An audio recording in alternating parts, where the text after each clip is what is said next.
Hindi kita malilimutan,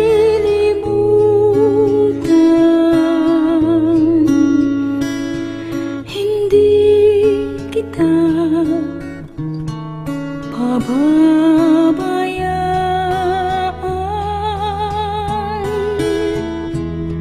Nakaukit magpakailanman sa aking palad ang iyong pangalan. Malilimutan ba ng ina ang anak na galing sa kanya?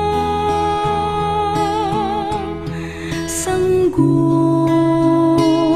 sa kanyang sinapupunan, paano niyan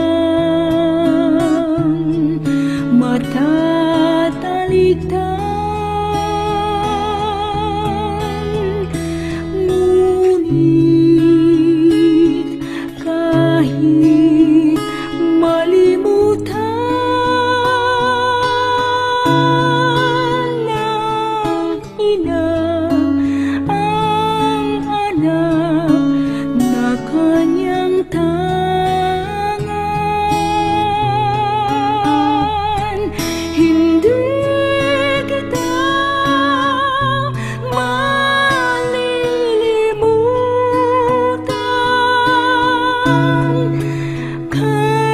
Kailanmay di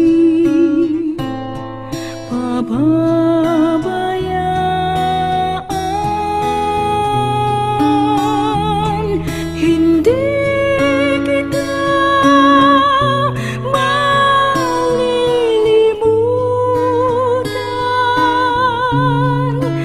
Kailanmay di pababayaan.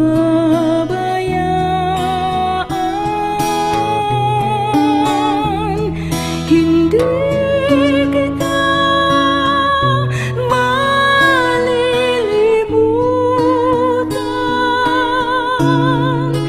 Kailanmay di pababayaan.